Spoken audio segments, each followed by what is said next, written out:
जत नगर परिषद सार्वत्रिक निवडणूक 2025च्या निवडणुकीला आपण सर्वजण सामोरे जात आहोत। या निवडणुकीला सामोरे जात असताना या ठिकाणी भारतीय जनता पार्टीचे विकासपुत्र आमदार माननीय गोपीचंद पडळकर साहेब या आपल्या नेत्यांच्या नेतृत्वाखाली, तसेच या ठिकाणी जे भारतीय जनता पार्टीचं या ठिकाणी आपलं जे सर्व पॅनल या ठिकाणी उपस्थित आहे, मी या ठिकाणी सौ आरळी मॅडम आलेले आहेत, त्यांना या ठिकाणी वर व्यासपीठावर येण्याचा निमंत्रित करतो मी त्यांना। आरळी मॅडम, भारतीय जनता पार्टीच्या आपल्या लोकप्रिय विकासपुत्र आमदार पॅनलचे नेते यांनी या निवडणुकीच्या निमित्तानं आज या ठिकाणी आपल्या जत शहरातील भारतीय जनता पार्टीच्या वतीनं या ठिकाणी आपल्या जत शहरामध्ये काय काय आपण काम करणार आहे त्याची ब्ल्यूप्रिंट बघण्यासाठी व आपले नेते आपल्याशी बोलण्यासाठी या ठिकाणी ही सभा आयोजित केली आहे। या सभेच्या ठिकाणी उपस्थित असलेले स्टेजवरील आपले नेते विकासपुत्र आमदार गोपीचंदजी पडळकर साहेब, त्याचप्रमाणे भारतीय जनता पार्टीचे जिल्हा उपाध्यक्ष आप्पासाहेब नामतजी, भारतीय जनता पार्टीचे नेते सुनीलजी पवार, संजयजी तेली साहेब, त्याचप्रमाणे चंद्रशेखर गोपी साहेब, सुभाष गोपी साहेब यांनी आपल्याला ऐन निवडणुकीच्या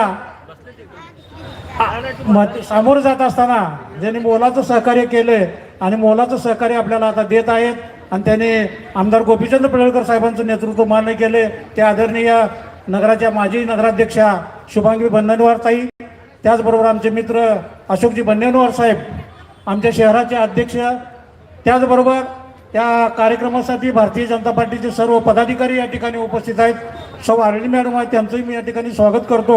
आणि आमच्या प्रभागातील उमेदवार जे 1 ते 11 प्रभाग आहेत त्या प्रभागातील उमेदवारांची आपली ओळख व्हावी म्हणून मी प्रभाग 1 पासून सुरुवात करतोय। हे उमेदवार आपल्याला नमस्कार करतील, आपण त्यांना त्या बसलेल्या ठिकाणावरून आशीर्वाद द्यायचा आहे। प्रभाग 1 चे उमेदवार कुमार साळेजी आणि जाधव मावशी हे प्रभाग क्रमांक 1 चे उमेदवार आहेत। प्रभाग क्रमांक 2 डॉक्टर सौ तंगडी मॅडम आणि प्रमोद हिरवे नगरसेवक माजी।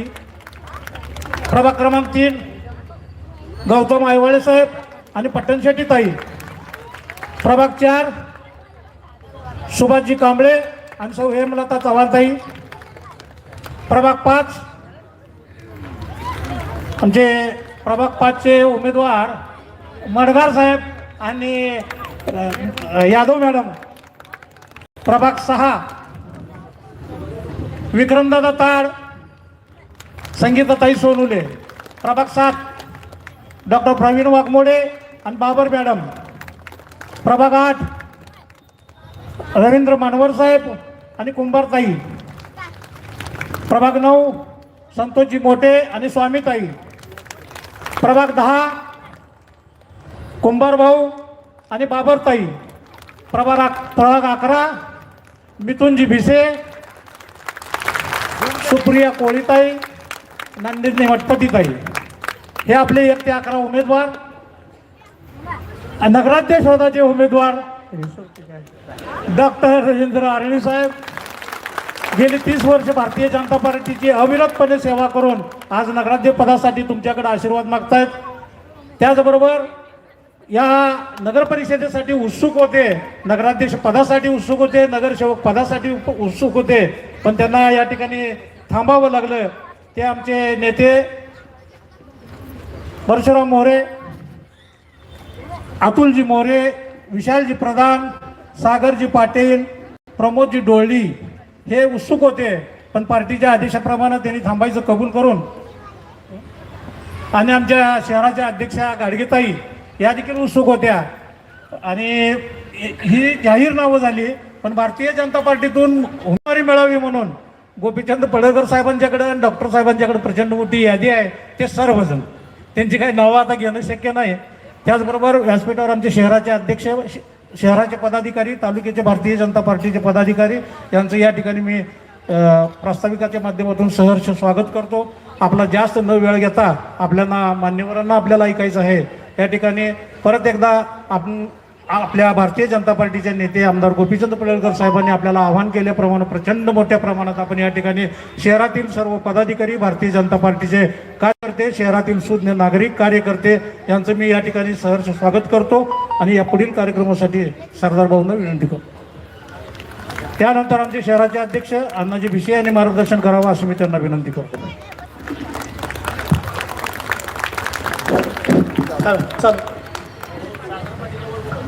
सागरदादा पाटील वर या.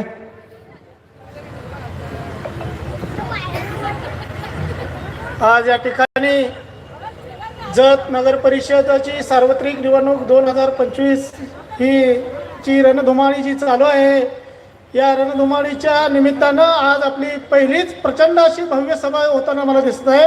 आणि या सभेला तुम्ही सर्वांनी उत्स्फूर्त प्रतिसाद देऊन इतक्या मोठ्या संख्येने उपस्थित झाला त्याबद्दल मी तुम्हा सर्वांचे खूप खूप आभार मानतो. मित्रांनो, मला सांगायचं आहे की आम्ही ही निवडणूक लढत आहोत आणि कशासाठी लढत आहोत, या जतचा विकास कसा करायचा आहे आणि का करायचा आहे हे आपले आमदार गोपीचंदजी पडळकर साहेब यांच्या माध्यमातून ते दाखवण्यासाठी आम्ही जतमध्ये काय बदल घडवणार आहोत हे दाखवण्यासाठीच आम्ही इथं आलेलो आहोत आणि ते तुम्हाला लवकरात लवकर प्रदर्शित करून दाखवलं जाईल. आता पहिला प्रचाराचा फेरा सर्वांचा झालेला आहे. 1 ते 11 नंबर प्रभागाचे उमेदवार तुम्हाला कळलेत आणि 1 ते 11 नंबर प्रभागाच्या सर्व उमेदवारांचा प्रचाराचा फेरा झालेला आहे. एकंदरीत शहराचं वातावरण बघत असताना असं दिसतंय की शहर पूर्ण भाजपमय झालेलं मला तर दिसायला लागलेलं आणि आपली भारतीय जनता पार्टीची सत्ता आणि नगराध्यक्ष पदाचे उमेदवार आपले डॉक्टर रवींद्र आळी साहेब निवडून येण्यात काहीही शंका मला वाटत नाही आणि कुठेही मला शंका दिसत नाही. मला तुमचं असंच प्रेम येत्या 2 तारखेपर्यंत पक्षावर पक्षाच्या उमेदवारांच्यावर असावं आणि येत्या 2 तारखेला या सर्वांना प्रचंड बहुमताने निवडून देऊन आपण सर्वांना विजयी करावं आणि आपल्या भारतीय जनता पार्टीचा झेंडा ज्या जत नगरपालिकेवर फडकवावा एवढी मी आपणास विनंती करतो. वचन हां हो. या आधी पण जतमध्ये नगरपालिकेच्या निवडणुका झाल्या. नगरपालिका स्थापन झाली 2012ला. 2012 ते 17 यांचंच सरकार यांचीच सत्ता. 2017ला पण यांची 2017 ते 2022 3 वर्ष आपल्याला प्रशासकच लागलं होतं. पण 2012 ते 2017पर्यंत यांनी जी सत्ता काळ भोगला आणि त्यामध्ये त्यांनी जे काही वचननामे दिले होते किंवा त्यांनी काही जाहीरनामे दिले होते की बाबा आम्ही जत शहराचं असं करू तसं करू हे करू ते करू, यांना काहीही करायचं जमलेलं नाही. गेले 30 वर्ष यांच्याकडे सत्ता आहे पण यांना कधीच काही जतचा विकास कधी सुचला नाही. जतच्या सर्वसामान्य लोकांना काय मूलभूत सुविधा पाहिजेत त्यांनी येऊन जाऊन काय केलं, एखाद्या समाजाला एखादा सभा मंडप द्या, एखादी गल्लीतली गटर करा, एखादा रस्ता करा. डेव्हलपमेंट जतची कशी व्हावी काय व्हावी हे कसलं विजन यांच्याकडे नाही. आता एकच उदाहरण देतो. आमदार साहेबांच्या डोक्यात आलेलं की बाबा आपल्या जतचं नगरपालिकेचं लाईटचं बिल जे आपल्या जत शहरामध्ये स्ट्रीट लाईट जी आहे किंवा शासकीय ऑफिसेस जे आहेत त्याचं लाईटचं बिल आपल्याला 12.5 लाख रुपये महिन्याला भरावं लागते नगरपालिकेला. मग ते कुठेतरी पैसे वाचवावेत, नगरपालिकेचं उत्पन्न वाढावं याच्यासाठी आमदार साहेबांनी आपल्या जतमध्ये सोलर पॅनलचा प्रयोग केला आणि ते सोलर पॅनल मंजूर करून घेतलेलं आहे. इथून पुढच्या काळामध्ये आपले 12.5 लाख रुपये लाईट बिल भरण्यासाठी जे आपले जातात ते पैसे आपले वाचणार आहेत आणि ते पैसे आपण नगरपालिकेच्या इतर एरियामध्ये ते सुखसुविधा लोकांना पुरवण्यासाठी ते आपण खर्चू शकतो. हा एक बारीक विचार यांना गेल्या 30 वर्षात कळाला नाही. ते गोपीचंद पडळकर साहेब आमदार झाल्यापासून 9 महिन्यात त्यांना या जतची काडी रेग माहीत झालेली आणि या जतला कसं बदलवायचं आणि जतचा विकास कसा करायचा हा पूर्ण आराखडा त्यांनी इथं तयार केलेला आहे. त्याच्यासाठीच आपण इथं आलेलो आहोत. आणि मला एक सांगायचं आहे साहेब, मी प्रचाराला फिरत असताना बघितलं कोण म्हणते त्याच्याबरोबर काय फिरायला लागला आहे, त्याच्याबरोबर लई फिरू नका, लई पुढं करू नका नाहीतर तंगडं तोडील आणि काय म्हणजे बाबा त्याचं स्टेटस का ठेवलं, त्याचं का स्टेटस ठेवायला लागलाय, त्याचं स्टेटस ठेवू नका. आणि एकतर म्हणतोय तू इकडे येऊच नको, इकडे यायचंच बंद कर. तर म्हणलं ठीक आहे बाबा, नाही. मग आता काय करायचं आहे, मला त्यांना सांगायचं आहे बाबा नो, ही हुकुमशाही नाही, ही लोकशाही आहे. आम्ही लोकशाही मार्गानं निवडणूक लढायला लागलोय, लोकशाही मार्गानंच लढा. आणि मला किंवा माझ्या कार्यकर्त्यांना धमकावण्याचा वगैरे जर काही प्रयत्न केला तर मी शांत आहे, म्हणून मी काही साधू नाही, एवढं लक्षात ठेवा. मी शांत आहे पण साधू नाही. पण ज्यावेळी मी उतरेन पूर्ण ताकदीनिशी, त्यावेळी तुमची पळताभई थोडी केल्याशिवाय मी पण गप्प बसणार नाही. एकच इथून मी आव्हान देतो सर्वांना, किंवा इथून पुढच्या काळामध्ये भारतीय जनता पार्टीच्या कुठल्याही कार्यकर्त्याला अशी जर दमदाटी कुठं होत असेल तर त्यांनी सरळ संपर्क साधा आमच्याशी. तिथं पुढे येऊन उभा राहायला अण्णाभिषेक कधीही तयार आहे. आणि कुणीही कुणाला घाबरायचं नाही. ही निवडणूक आहे, ही लोकशाही आहे, लोक मतदान करणारच आहेत. शांततेनं आपण मतदान प्रक्रिया पार पाडू आणि येत्या 2 तारखेला आपण सर्वांनी कमल या चिन्हासमोरचं बटन दाबून आमच्या 1 ते 11 नंबर प्रभागातील सर्व उमेदवारांना व तसेच नगराध्यक्ष पदाचे उमेदवार डॉक्टर रवींद्र हरी साहेबांना प्रचंड मताधिक्याने आपण विजयी करावं, हीच एक अपेक्षा व्यक्त करतो आणि थांबतो. जय हिंद, जय महाराष्ट्र.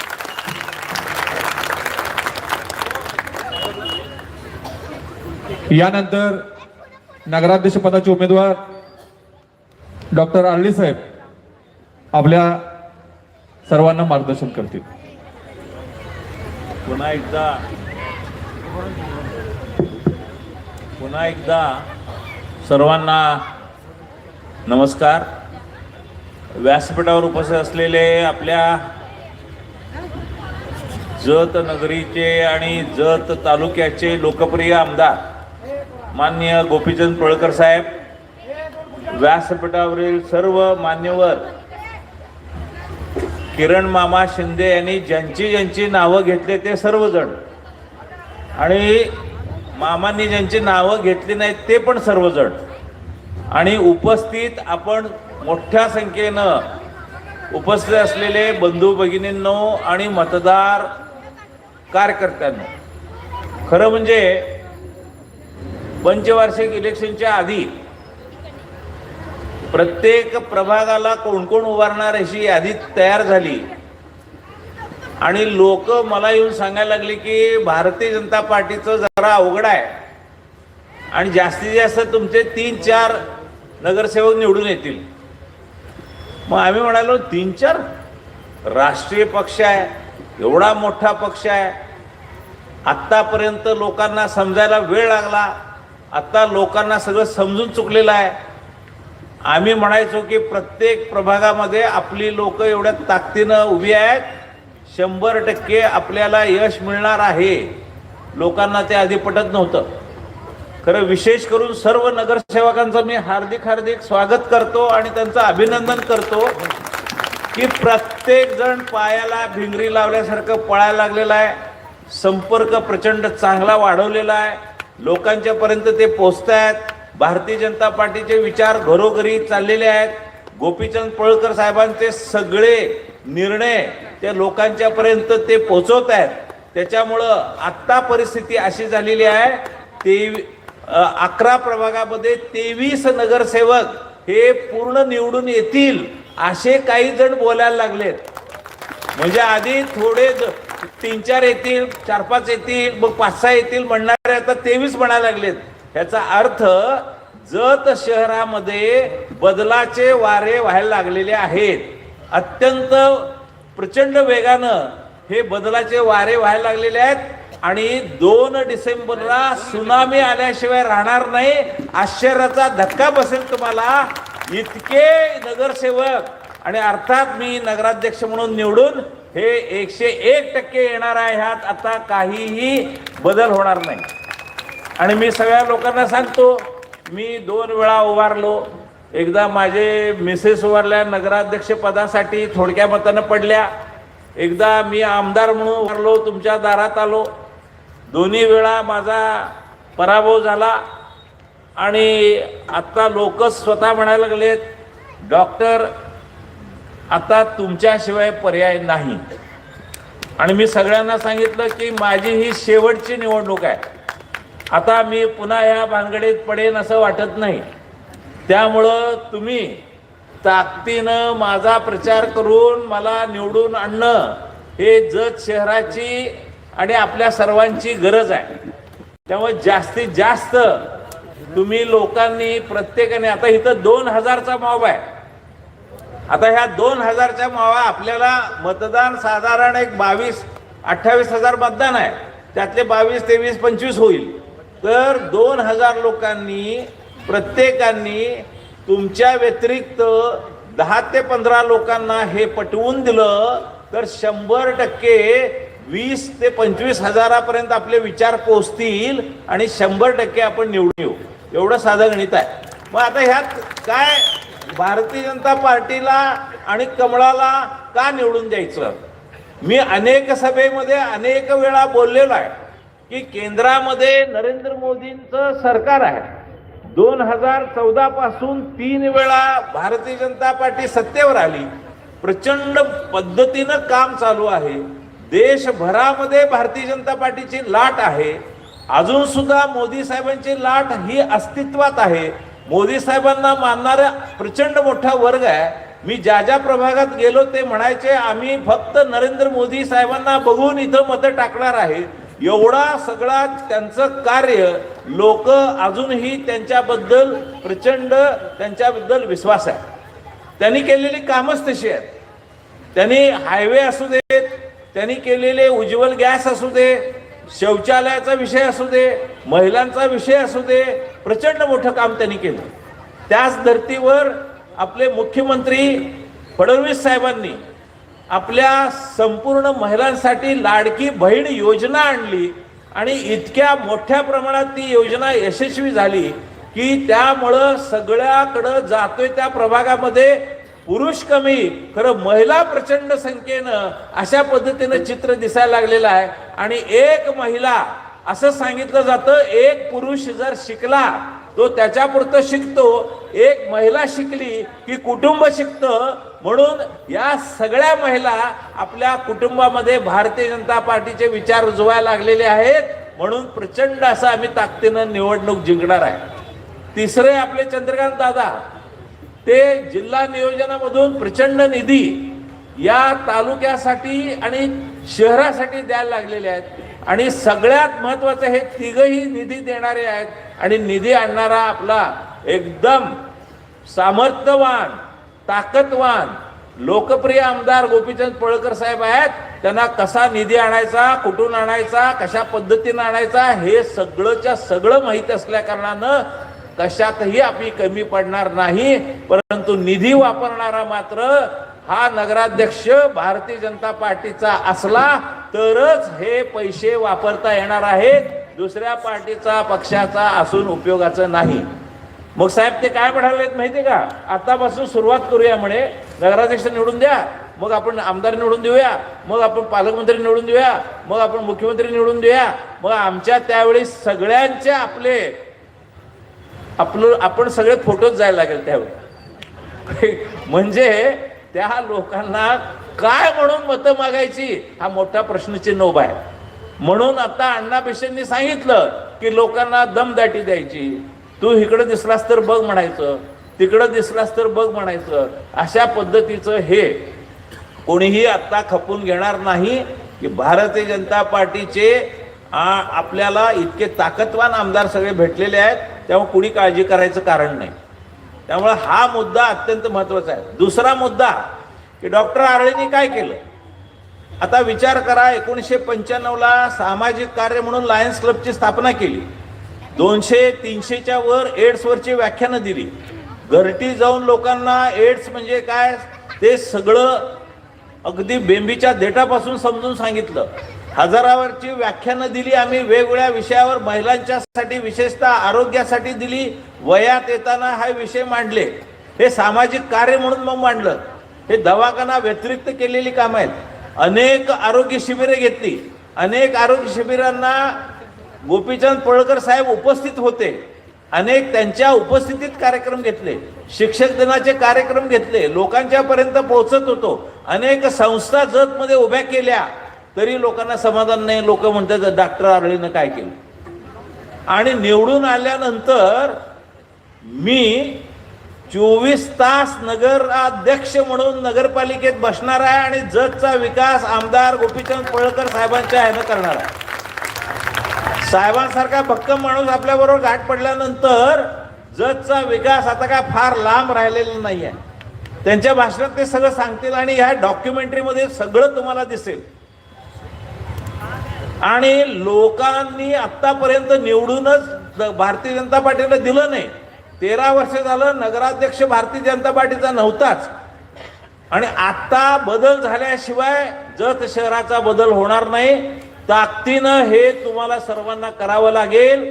लोक काय म्हणतात, खरं म्हणजे मला असं मनाला वाटतं की इतर विरोधी पक्षाला कुठल्याही प्रकारे मत मागण्याचा अधिकार नाही. तुम्ही सत्ता तुमच्याकडे होती, कामाचं आम्ही जतसाठी. आपले सीएम साहेब बोलणार आहेत. हा साहेब बोला. हॅलो.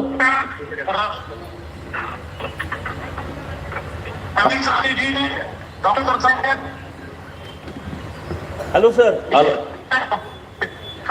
हॅलो. हॅलो.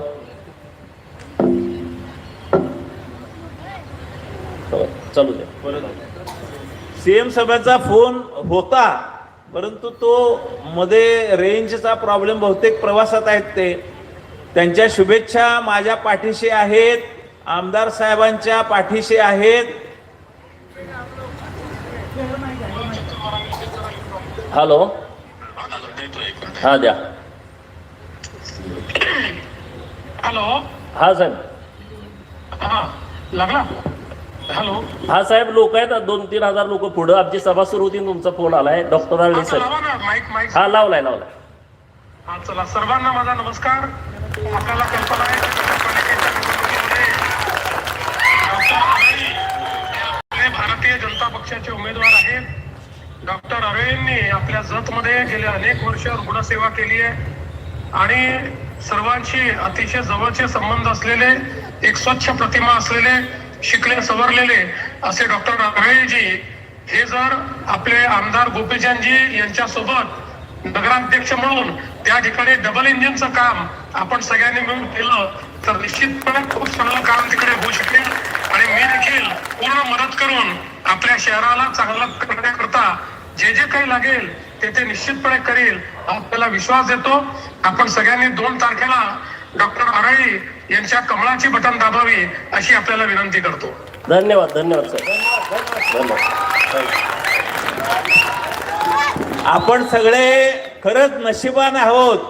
इतक्या ताकदीचे मुख्यमंत्र्यांनी आपल्याला शुभेच्छा दिलेल्या आहेत. नगराध्यक्ष आणि 23 नगरसेवक सगळ्यांना त्यांनी निवडून येण्यासाठी हार्दिक शुभेच्छा दिलेल्या आहेत. या ताकदीवर आपण आता इलेक्शन पूर्ण अंतिम टप्पा पूर्ण करणार आहोत आणि आपण सर्व जण निवडून येणार आहोत, हे लक्षात ठेवा. तर इतक्या ताकदीचे लोक आपल्याबरोबर आहेत, काळजी करण्याचं काही कारण नाही. आता विरोधी पक्षाच्या पायाखालची वाळू घसरायला लागलेली असल्या कारणानं बेछूट आरोप इथनं पुढे केले जातील. एकाही आरोपाला उत्तर आम्ही देणार नाही. उत्तर देण्याची परिस्थिती आमची राहिली नाही. आमचा विजय निश्चित झालेला आहे. त्यामुळं आपण ताकदीनं ही इलेक्शन लढूया. इतक्या पद्धतीनं सामाजिक कार्य म्हणून अजून सुद्धा मला वाटतं की वैद्यकीय व्यवसाय हा डॉक्टर हा शेवटपर्यंत मरूपर्यंत डॉक्टर असतो. मी मरूपर्यंत डॉक्टर राहणार आहे आणि त्याचबरोबर मी सामाजिक कार्य म्हणून हे व्रत घेतलेलं आहे. कुठल्याही पद्धतीचं राजकारण ह्यात आणणार नाही आहे. म्हणून एक सामाजिक कार्य आणि वैद्यकीय व्यवसाय एकत्र करून नगराध्यक्ष म्हणून मी तुमच्या सेवेला 24 तास हजर राहणार आहे. ते तुम्ही आमची सेवा स्वीकार करावी. आम्हाला नगराध्यक्ष म्हणून मला आणि आमच्या 23 नगरसेवकांना निवडून द्यावं ही कळकळीची विनंती आहे. आता आमदार साहेब आपले मत व्यक्त करतील. यानंतर जतचे विकासपुत्र आमदार माननीय गोपीचंद पडळकर साहेब ते आपल्या सर्वांना संबोधित करतील. भारत माता की. आवाज जोरात येऊ द्या तुमचा. भारत माता की. भारत माता की. वंदे वंदे भारतीय जनता पार्टीचा, भारतीय जनता पार्टीचा.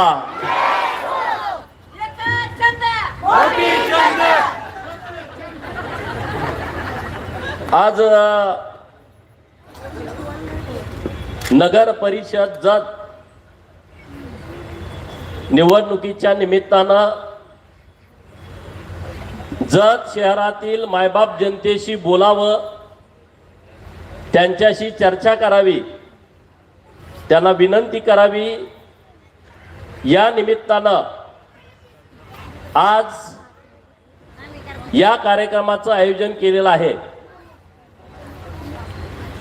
या कार्यक्रमाच्या निमित्तानं नगराध्यक्ष पदाचे उमेदवार ज्यांनी आता आपल्याशी सविस्तर चर्चा केली ते भारतीय जनता पार्टीचे नेते आदरणीय डॉक्टर रवींद्र अरळी साहेब, ज्यांनी खरंच मनाचा मोठेपणा केला. मागच्या वेळेस बन्नेनवार विरुद्ध आरळी अशी निवडणूक झाली होती, परंतु बन्नेनवार साहेबांनी ठरवला की विकासाच्या सोबत भारतीय जनता पार्टीच्या सोबत जायचं आणि डॉक्टर अरळी साहेबांना नगराध्यक्ष बनवायचं, असे माननीय अशोक बन्नेनवार साहेब व्यासपीठावरती आहेत. माझे मित्र जिल्हा परिषदचे उपाध्यक्ष, 3 वेळा झेडपीचे मेंबर, 17 ते 22 ते आणि त्यांच्या सौभाग्यवती 2 जण झेडपीचे मेंबर असे माननीय शिवाजीराव उर्फ पप्पू डोंगरे साहेब, व्यासपीठावरती उपस्थित जिल्हा परिषदचे माजी सदस्य माननीय सुनील भैया पवार, ज्येष्ठ भाजपाचे नेते माजी जिल्हा परिषदचे सदस्य माननीय अप्पासाहेब नामत काका, 3रे माजी जिल्हा परिषदचे सदस्य माननीय सरदार पाटील, या शहराचे तरुण तडफदार युवा नेते माझे जीवाभावाचे मित्र माननीय परशुभैया मोरे, माननीय अतुल मोरे, माननीय किरण मामा, व्यासपीठावरती उपस्थित माननीय संजय अण्णा तेली, डॉक्टर अरळी मॅडम, महिला मोर्चाच्या अध्यक्षा माननीय गाडगेताई आणि प्रभाग क्रमांक 1 चे उमेदवार माननीय साळेसाहेब, माननीय आपल्या काकू जाधव काकू, कैकाडी समाजाची 2 घरं 1 नंबर वार्डात आहेत. आम्ही त्यांना न्याय देण्याचा एक प्रयत्न केलेला आहे आणि काकूंसाठी, काकू जरा उभा राहा, काकूंसाठी जोरदार टाळ्या वाजवा. आमचा उमेदवार सामान्य आहे, आमचा उमेदवार गरीब आहे, पण आमचा उमेदवार प्रामाणिक आहे, शहरासाठी काम करू शकणार आहे. प्रभाग क्रमांक 2 मध्ये आमच्या डॉक्टर तंगडी मॅडम आणि प्रमोद हिरवे, प्रभाग क्रमांक 3 मध्ये गौतम आयवळे, पट्टण शेट्टी मॅडम, प्रभाग क्रमांक 4 मध्ये सुभाष कांबळे, हेमलता चव्हाण, प्रभाग क्रमांक 5 मध्ये प्रणितीताई यादव आणि आमचे निलेश मडगार आपल्या खटावकर वकिलांचे भाचे आहेत. प्रभाग क्रमांक 6 मध्ये माझे सहकारी मित्र डॉक्टर वैभव ताड यांचे मोठे बंधू माननीय विक्रमदादा ताड, त्यांच्यासोबत सोनुलेताई ज्या 6 नंबर मधून निवडणूक लढवत आहेत. प्रभाग क्रमांक 7 मध्ये डॉक्टर प्रवीण वाघमोडे, मागच्या वेळेस ते निवडणुकीमध्ये हरलेत, आता त्यांना निवडून द्यायचं आहे, त्यांच्यासोबत बाबर मॅडम या प्रभाग क्रमांक 7 मधून उभे आहेत. प्रभाग क्रमांक 8 मध्ये रवींद्र महानवर आणि शारदाताई कुंभार, प्रभाग क्रमांक 9 मध्ये माननीय संतोष मोठे आणि स्वामी, हे प्रभाग क्रमांक स्वामी मॅडम हे प्रभाग क्रमांक 9 चे उमेदवार आहेत. प्रभाग क्रमांक 10 मध्ये एकदम तरुण तडफदार युवा नेता निवडणूक लढवतोय माननीय पवन कुंभार आणि त्यांच्यासोबत बाबरताई, 2 जण आहेत. आणि प्रभाग क्रमांक 11 मध्ये 3 उमेदवार आहेत. एक मिथुन भिसे आहेत, दुसरे कोळीताई आहेत आणि परत एक स्वामीताई, म्हणजे त्यांना कॉमन नाव आहे. तर असे आमचे 23 उमेदवार आणि डॉक्टर अरळी साहेब हे कॅप्टन आहेत आमच्या टीमचे, बरोबर की नाही. आणि डॉक्टर साहेबांसारखा एकदम हसतमुख चेहरा, काय काय लोकांच्या तोंडावरती साथी असर असते. लोक म्हणले दारात आले का रे नको, बरोबर की नाही. कुंचाळकर साहेब आहेत, लक्ष्मीपुत्र पुढे बसलेले आहेत, सुभाष गोबी आहेत, राजू यादव आहेत, जाधव सर आहेत, नारायण काका आहेत, गुड्डोडगी साहेब आहेत, तांबे साहेब आहेत, आमचे पत्रकार मित्र मदने साहेब आहेत, स्वामी साहेब आहेत, तेली मॅडम आहेत. आता बऱ्याच जणांची नावं माहीत आहेत, पण चला आता बाकीच्यांची दिलगिरी व्यक्त करतो, नाहीतर तुला धावतो. सागर पाटील आहेत व्यासपीठावरती, नाहीतर आता नाव घेतलं नाही 10-20 मतच कट करतो, असं तेवढं कृपया करू नका, कारण वेळ खूप कमी आहे. तर जत शहरातील सर्व मायबाप जनतेला माझी नम्रतेची विनंती आहे. ही निवडणूक ऐतिहासिक निवडणूक आहे. दरवेळची निवडणूक आली, ह्याचे 4 आणा निवडून, त्याचे 4 आणा निवडून, ह्याचे 4 पाडा, त्याला दाखवतो, ह्याचं बघतोच, अशी निवडणूक नाही आहे. जत शहरातल्या सुज्ञ मतदारांना मी अत्यंत जबाबदारीनं सांगतोय, जतच्या इतिहासातली ही अत्यंत महत्वाची निवडणूक आहे आणि पुढच्या 5 वर्षामध्ये अखंड शहराचा चेहरा मोहरा बदलणारी ही निवडणूक आहे. चेहरा मोहरा बदलणारी. तुम्ही म्हणायचं कारणच नाही, अरे आमच्या गल्लीत हे काम झालं नाही, आमच्या गल्लीत ते काम झालं नाही. मी जबाबदारीने बोलतोय, कारण 29ला मला परत तुमच्याकडे यायचं आहे. आता गंडवून काही कुठं जाऊ शकत नाही. म्हणजे मी काहीतरी बोलेन डॉक्टर साहेबाला नगराधीश करायसाठी आणि आमच्या 23 उमेदवारांसाठी आम्ही काहीतरी खोटं सांगू असं नाही. परवा मी प्रभाग क्रमांक 9 मध्ये मीटिंगला गेलो होतो. मला वाटतं ते ब्राह्मणपुरी आहे. तिथल्या लोकांनी आम्हाला तक्रार सांगितली की इथं विहीर आहे, गेले 20 वर्ष झालं कोणी मुजवतच नाही. थांबा म्हटलं, आम्ही काम करू म्हटलं, काळजी करू नका. आणि काल आम्ही विहीर ती मुजवून टाकली, सगळा प्रश्न तिथला मिटवून टाकला. आमच्या विरोध पार्टीतले मित्र सांगायला लागले ही विहीर आम्ही मुजवल्या, उद्या गोपीचंद पडळकर म्हणतील मुजवली, त्यांच्यावर लक्ष देऊ नका. आयला म्हटलं खरंच त्यांचं कौतुक केलं पाहिजे. अरे आम्ही एवढं काम करतोय तरी तुम्ही सांगा ना, आम्ही काम केलं तर ते ठमकावून सांगतायत रावसाहेब यादव साहेब हे आम्ही विहीर मुजवली म्हणून. अरे काय प्रकार आहे हा. म्हणजे एक साधं उदाहरण सांगितलं मी. शहरामध्ये अनेक कामं करायची आहेत. देशामध्ये नरेंद्र मोदी साहेबांचं सरकार आहे. नरेंद्र मोदी साहेबांसारखं एक रत्न देशाला मिळाला आहे, एक विकास पुरुष देशाला मिळाला आहे. जो माणूस गुजरातचा 12 वर्ष मुख्यमंत्री होता आणि 2014 नंतर आता सलग ते 3ऱ्यांदा पंतप्रधान पदावरती बसलेले आहेत. 1 रुपयाच्या भ्रष्टाचाराचा डाग माझ्या नेत्यावरती नाही. पेपरमध्ये बातमी छापून आली नाही, टीव्हीवरती आलं नाही, किंवा एवढे विरोधक खालच्या पातळीवरती जाऊन भाजपवरती टीका करतायत, नरेंद्र मोदी साहेबांवरती टीका करतायत, परंतु 1 रुपयाच्या भ्रष्टाचाराचा आरोप ना त्यांना नरेंद्र मोदी साहेबांच्या वरती करता आला किंवा त्यांच्या कॅबिनेटमध्ये जेवढे मंत्री आहेत त्यातल्या एकाही मंत्र्यावरती करता आला. असं नेतृत्व आपल्याला मिळालंय मित्रांनो. याचा सार्थ अभिमान आहे माझ्यासारख्या कार्यकर्त्याला आणि आपणा सर्वांना आहे. एवढ्या वर्षामध्ये 2002 ते 2025 संपतंय आता पुढच्या महिन्यामध्ये, एकही सुट्टी नरेंद्र मोदी साहेबांनी घेतली नाही, एकही सुट्टी घेतली नाही. देवेंद्र फडणवीस साहेब त्याच पद्धतीनं काम करतायत. 14ला मुख्यमंत्री झाले, 14 पासून आता 2025 पर्यंत त्यांनी एक सुट्टी घेतली नाही. आपल्यासाठी त्यांनी वाहून घेतलेला आहे, लोकांच्यासाठी. आज माझ्या लाडक्या बहिणी इथं आहेत. लाडक्या बहिणींच्यासाठी आज सरकारनं खूप मोठी योजना आणली. विरोधकांनी टीका केली की योजना फसवी आहे, योजना करू नका, तुम्ही राज्य खड्ड्यात घालणार आहे, अशा पद्धतीचं आरोप केलं. एका बाजूला म्हणायचं न्याय द्या आणि दुसऱ्या बाजूला दिला की परत चुकीच्या पद्धतीनं स्टेटमेंट करायची. परत म्हणले की विधानसभा होईपर्यंतच ही योजना आहे. आज 1 वर्ष 23 तारखेला पूर्ण झाला. या योजना कायम चालू राहणार आहे देवेंद्र फडणवीस साहेबांच्या नेतृत्वामध्ये. हे मी लाडक्या बहिणींना इथं अत्यंत जबाबदारीनं सांगतोय. तेव्हा टीका पण झाली, अरे 1,500 काय होतंय. सुप्रियाताईंनी टीका केली शरद पवारांच्या लेखीनं की 1,500 रुपये काय होतंय. मग मी सभागृहामध्ये सांगितलं होतं की लाडकी बहीण योजना ही मुंबईमध्ये ताज हॉटेलला बसून 1,500 रुपयाची कॉफी पिणाऱ्यांच्यासाठी नाही आहे. लाडकी बहीण योजना मुंबईमध्ये नरिमन पॉइंटला समुद्राच्या किनारी असणाऱ्या ट्रायडंट हॉटेलमध्ये 1,000 रुपयाचा चहा पिणाऱ्यासाठी नाही आहे. ही लाडकी बहीण योजना 2 लाखाचा गॉगल लावणाऱ्या मुंबईमधल्या दिदीसाठी ताईसाठी ही योजना नाही आहे. पायामध्ये 1.5 लाखाचा 2 लाखाचा सॅन्डल घालणाऱ्या ताईसाठी ही योजना नाही आहे.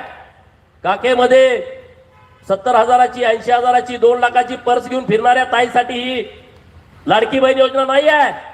लाडकी बहीण योजना त्या माझ्या बहिणीसाठी आहे की जी बहीण 8 दिवस तापानं फणफणते आहे, तिला कणकणी आली आहे, परंतु 50 रुपये तिच्या जवळ नाहीत म्हणून ती दवाखान्यात इंजेक्शन घ्यायला जात नाही. त्या बहिणीसाठी ही लाडकी बहीण योजना आहे.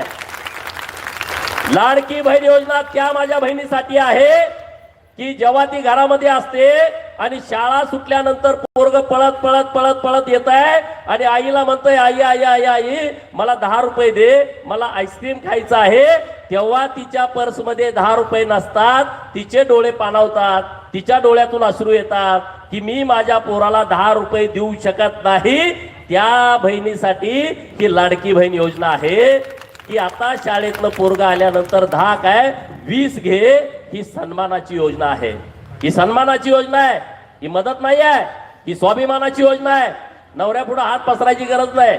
1,500 रुपये साठवून मी बघितलं की आता माहेरकडे जाऊन आईला साड्या घेतलेत, लाडक्या बहिणींनी घेतलेत का नाही तुम्ही विचारा.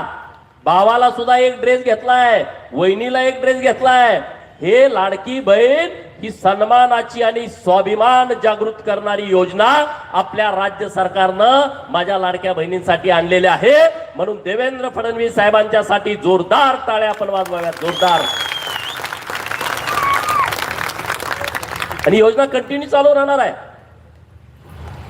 आज आपल्या तालुक्याची परिस्थिती काय आहे? आज मी तुमच्याशी बोलत असताना 65 गावामध्ये पिण्याचं आणि शेतीचं पाणी नाही. आता नशिबाला पाऊस पडला, निसर्गाची पण मला साथ आहे. बघा एवढा पाऊस पडला, टँकरची गरजच भासली नाही. उलट आम्हाला सरकारकडे विनंती करावी लागली, अरे ओला दुष्काळ जाहीर करा. एवढा पाऊस जतला पडलाय, एवढा पाऊस पडलाय जतला. 3 सर्कल मध्ये 65 मिलीमीटर पेक्षा जास्त पाऊस पडला होता. राज्याच्या मुख्यमंत्री महोदयांना भेटलो आणि त्यांना विनंती केली, साहेब 65 मिलीमीटर पेक्षा जास्त पाऊस पडल्यानंतर आपलं सरकार मदत देत आहे, पण सर्व सर्कल मध्ये 65 मिलीमीटर पाऊस पडला नाही, परंतु 65 मिलीमीटर पाऊस जिथं पडलाय त्याच्यापेक्षा जास्तीचं नुकसान इतर सर्कल मध्ये झालंय. सरसकट सगळ्या शेतकऱ्यांना तुम्ही मदत करा. मुख्यमंत्री महोदयांनी निर्णय केला की ज्या शेतकऱ्यांचं नुकसान झालंय त्यांना सरसकट मदत करायची. हे आपलं सरकार आहे. आता ज्या 65 गावामध्ये पाणी नाही त्या लोकांना मी शब्द देतोय, 2026च्या डिसेंबर मध्ये आणि जास्तीत जास्त उशिरा 2027च्या जून मध्ये जत तालुका संपूर्ण दुष्काळ मुक्त होणार. प्रत्येक शेतकऱ्याच्या बांधावरती पाणी जाणार, प्रत्येक शेतकऱ्याच्या बांधावरती. हे कुणी केलंय? गोपीचंद पडळकर नाही. हे कुणी केलंय? हे देवेंद्र फडणवीस नावाच्या भल्या माणसानं दुष्काळी तालुक्यांचं पुण्य बांधून घेतलंय. मित्रांनो, या काँग्रेसवाल्यांना पण मला सांगायचं आहे, हे नुसत्या जतचा विषय मिटवला नाही आहे. जत आहे, कवटेमंकाळ आहे, आटपाडी आहे, खानापूर आहे, सांगोला आहे, मंगळवेढा आहे, माळशिरसचा दक्षिणेकडचा भाग आहे, मान आहे, खटाव आहे, फलटण आहे, कोरेगाव आहे. आपल्या पश्चिम महाराष्ट्रातला आणि सांगली जिल्ह्यातला पलीकडचा शिराळा तालुका आहे जो डोंगर भागामध्ये येतो. या सगळ्या लोकांना हजारो कोटी रुपयाचा निधी माननीय देवेंद्र फडणवीस साहेबांनी दिलाय. जत शहरासाठी काय दिलं?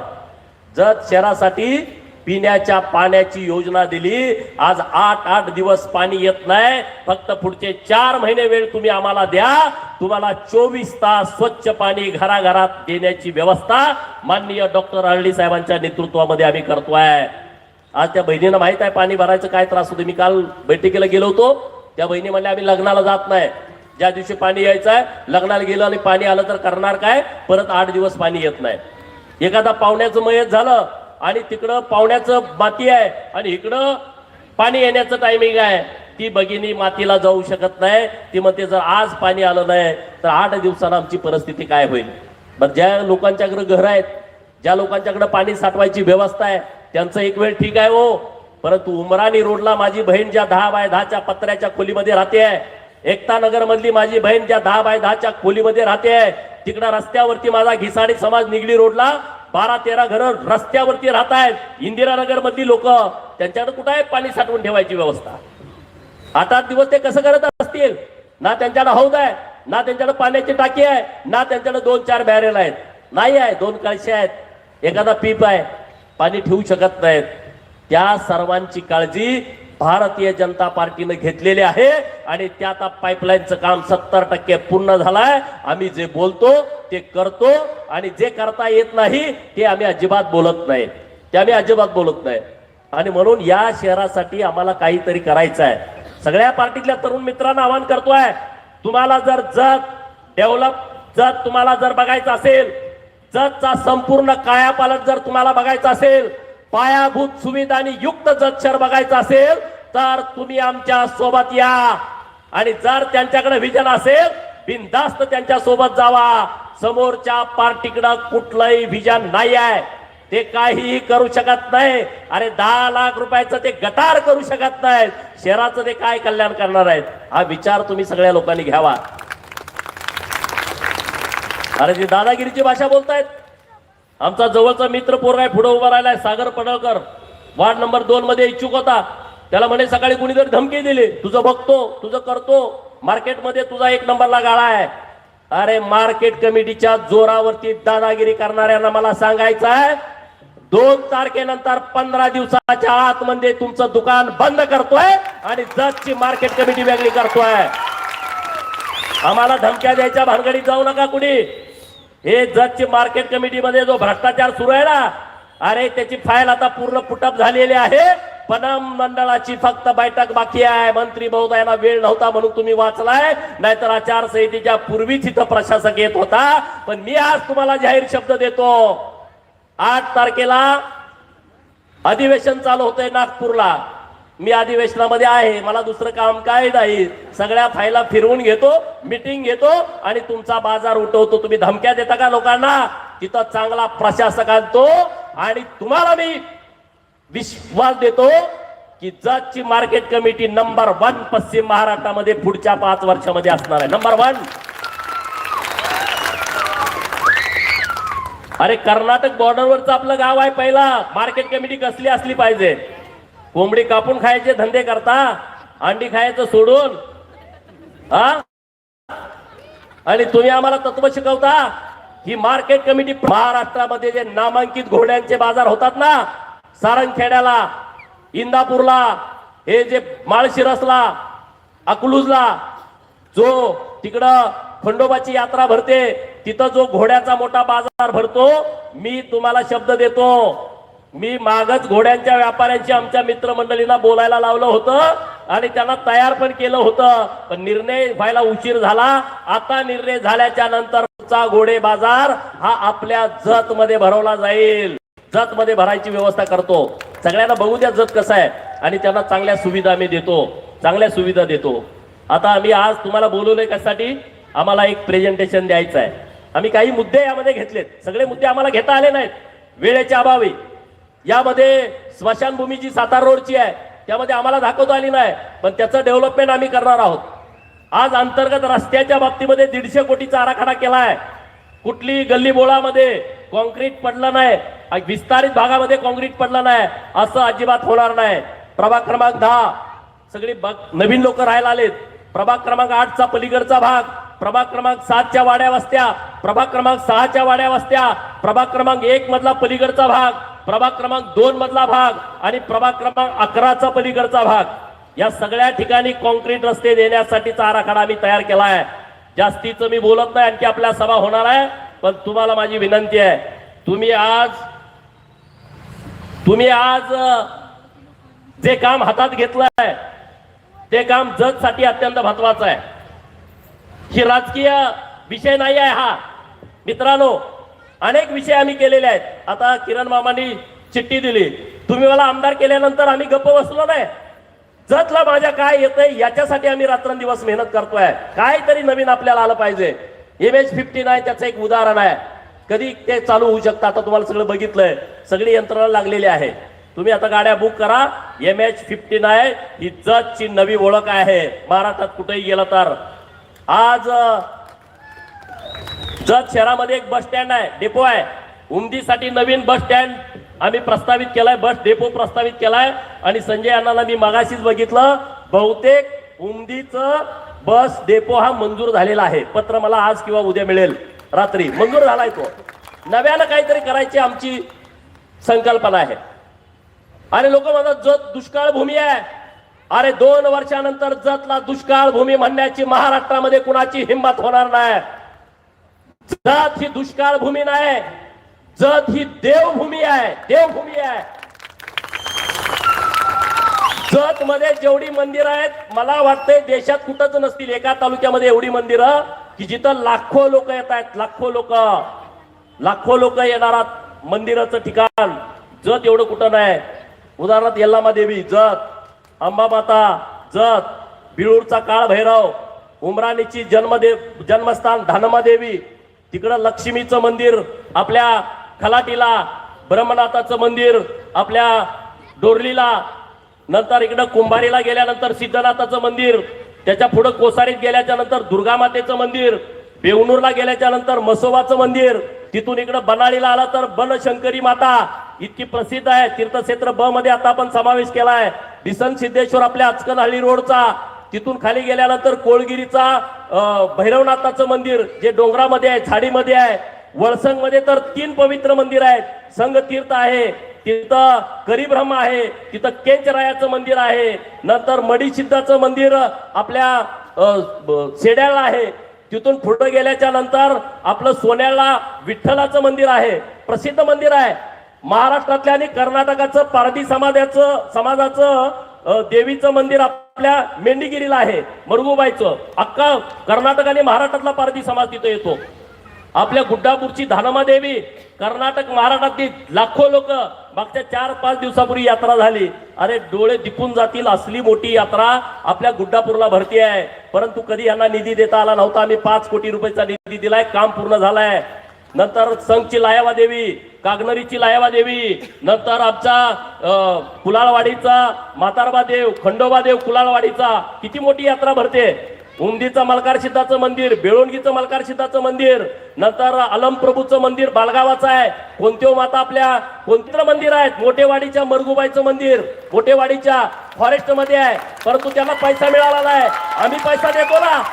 पांढरेवाडीच्या मरगुबाईचं मंदिर, हे जे मंदिर आहेत इकडं आपल्या बुचंडीचं दर्याबाचं मंदिर, बुचंडीचं रामतीर्थाचं मंदिर, कितीतरी मंदिर आहेत. 33च्या वर मंदिर आहेत. आराखड्याचं काम सुरू आहे. मी तुम्हाला 8-15 दिवसांमध्ये त्याचं प्रेझेंटेशन देतो आहे आणि सरकारकडे मागणी करतोय, माझ्या जतला देवभूमी म्हणून सरकारनं अधिकृत जाहीर करावं. आणि देवांची भूमी आहे. एवढं मोठं पावित्र्य इथं आहे. शेटीताई म्हणून आपल्या सोरडीचं मंदिर आहे. तिथं मला मातंग समाजाचे आमचे सहकारी भेटले, ते पुजारी आहेत तिथले. एवढी मोठी मंदिरं, 1 रुपयाचा फंड तुम्हाला देता आला नाही. तुम्ही फक्त गोपीचंदला शिव्या देताय, दुसरं काय करताय. तुमच्या प्रचाराचा मुद्दा काय. गोपीचंद असा बोलतोय, गोपीचंद तसा बोलतोय, गोपीचंद असभ्य आहे, गोपीचंद वासाळवीर आहे. अरे तुम्हाला अक्कल आहेत का रे. हा, इथलं बोला ना, कामाचं बोला ना. गटारीमध्ये घाण साचल्या, त्याचं काय करायचं ते सांगा. पाणी 8-8 दिवस येत नाही, त्याचं काय करायचं सांगा. इथं आमच्या एकता नगर मध्ये आम्ही तिथल्या महिलांच्यासाठी शौचालय मंजूर करून दिलंय, तुम्ही तिथं काम करू देत नाही ते सांगा. तिथं आता एवढ्या गर्दीचं ठिकाण आहे. माझ्या बहिणींनी शौचालयासाठी नाही, तिथं माझ्या बहिणी तिथं बसतायत, रात्री अपरात्री बसतायत, त्यांच्या सुरक्षेचं काय हे बोला ना. तिकडे लिंगायत समाजाची स्मशानभूमी आहे उमराणी रोडला. अरे ते पवित्र ठिकाण आहे. आमच्या भावना आहे तिथं, आमच्या आईचं, आमच्या वडिलांचं, आमच्या भावाचं तिथं दफन झालेलं आहे. ती काय परिस्थिती आहे त्याच्यावरती बोला ना.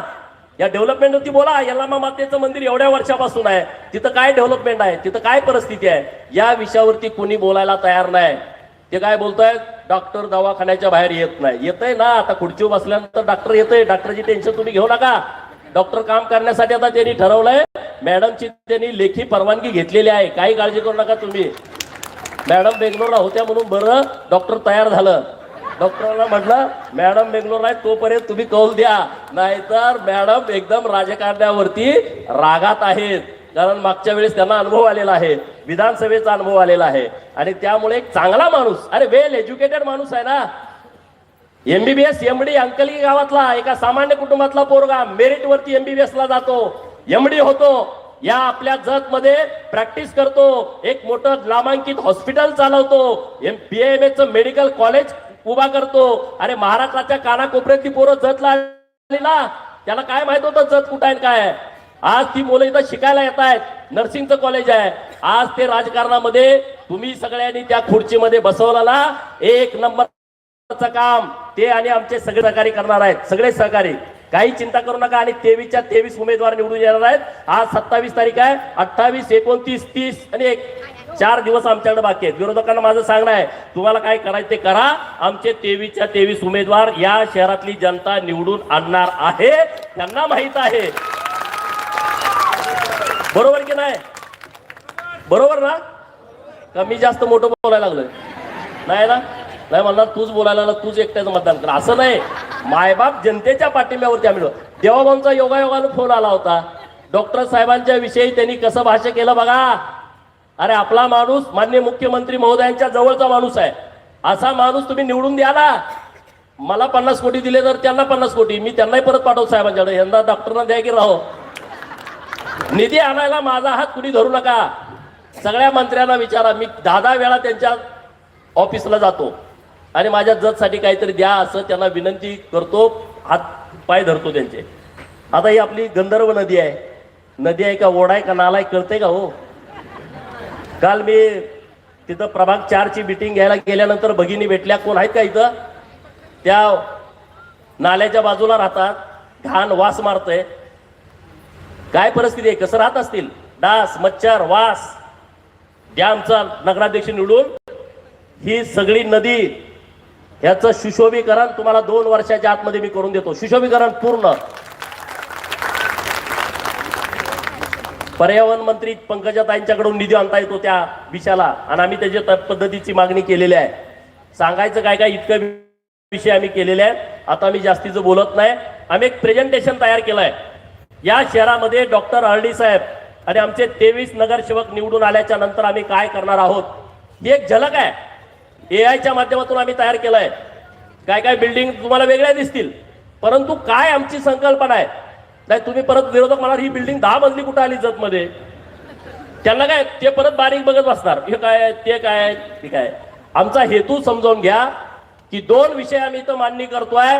नगराध्यक्ष डॉक्टर हळडी साहेब झाल्याच्या नंतर या शहरामध्ये आम्हाला बदल अपेक्षित काय आहे आणि पुढच्या 5 वर्षामध्ये आम्ही शहरात काय करणार आहोत. हे काही मुद्दे घेतलेत.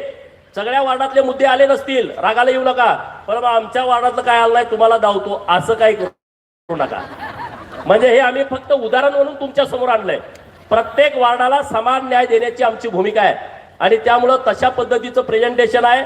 आणि प्राणी संग्रहालय जे आपलं मंजूर झालंय ते प्रेझेंटेशन अर्ध्या तासाचं आहे. सर्वांनी ते प्रेझेंटेशन बघावं, सर्व लोकांना सांगावं. आवडलं तर आम्हाला नक्की पाठबळ द्या. त्यामध्ये काही चूक असेल तर आम्ही माफी मागतो. तुम्ही आम्हाला तुमचा सल्ला द्या, त्या सल्ल्याचा परत समावेश करून आम्ही पुढे जाऊ. एवढं या निमित्तानं बोलतो. इतक्या संख्येनं तुम्ही आलाय त्याबद्दल आभार. व्यासपीठावरच्या सगळ्या मंडळींना विनंती आहे, त्या बाजूला आपल्याला खुर्च्या ठेवायची व्यवस्था आपण करतोय, तिथं बसावं. इथल्या कोणी खुर्चीवरून उठू नये. या बाजूची जी मंडळी आहे सगळ्यांनी या बाजूला या. सगळेजण पुढे येते देते तिकडे येते. इकडचे जरा सगळेजण चला पुढं.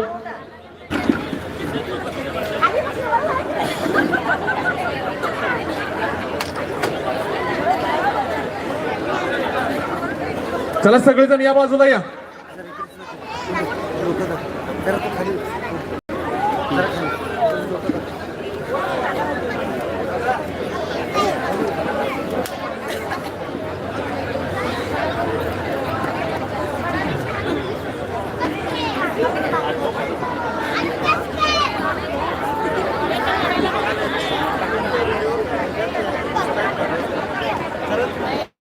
या बाजूनी सगळेजण या बाजूला पुढच्या बाजूला या. स्क्रीन दिसेल अशा पद्धतीने उभा राहावं सगळेजण.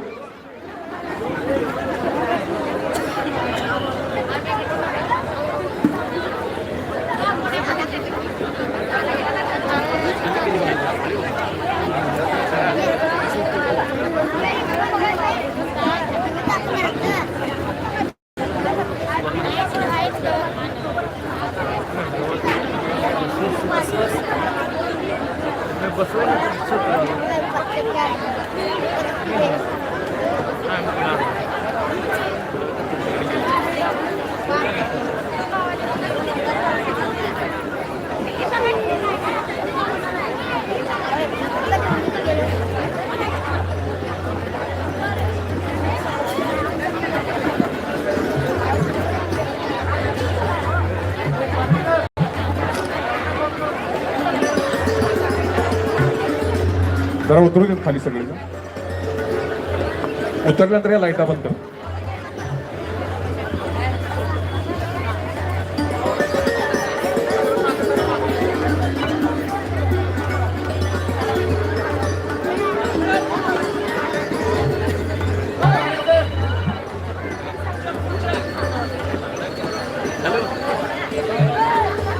एक मिनिट हे खुर्च्या लावा तिथं खुर्च्या जरा तिथं पलीकडचं बघ पाठीमागच्या याच्यात जरा पाठीमागे सरा की जरा तुम्ही तिथं तुम्हीच पुढे मागं सरा जरा लाईटी बंद करा.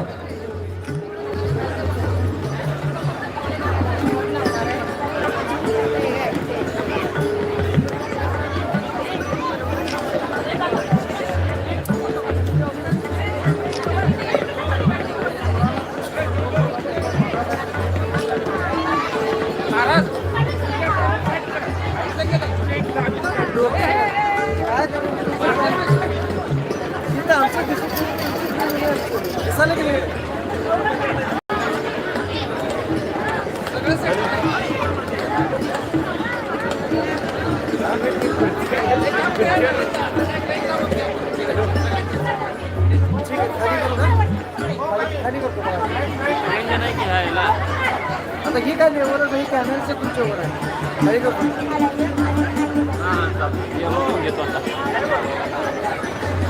बस का लाईव्ह चालू आहे की दिसतंय बरोबर फोन मध्ये दिसतंय काय पण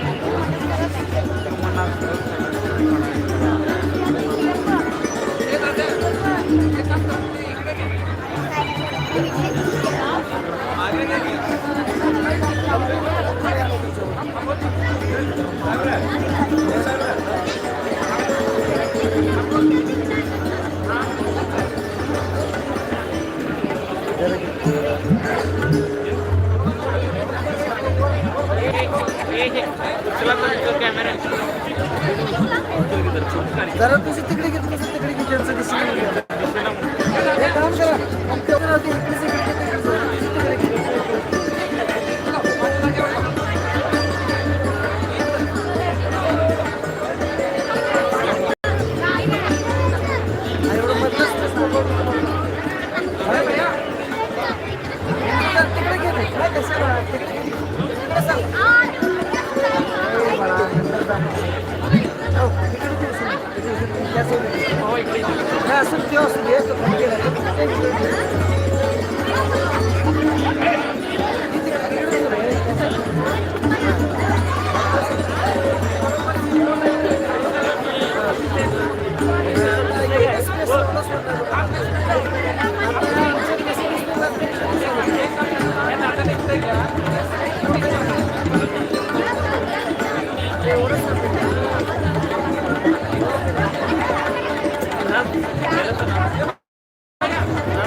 तिथं जरा पुढची आहे जरा मागच्या बाजूला मागं खुर्ची आहे ती घ्या की बाजूला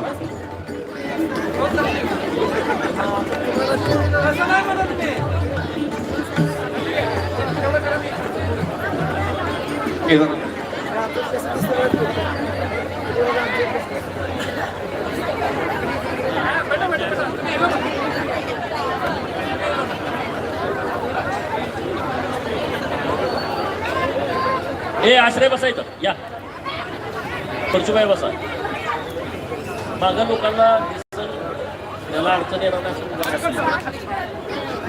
नमस्कार. जत शहरातील बंधू भगिनींना युवा मित्रांना माय भावनींना वडीलधारी मंडळींना माझा नमस्कार.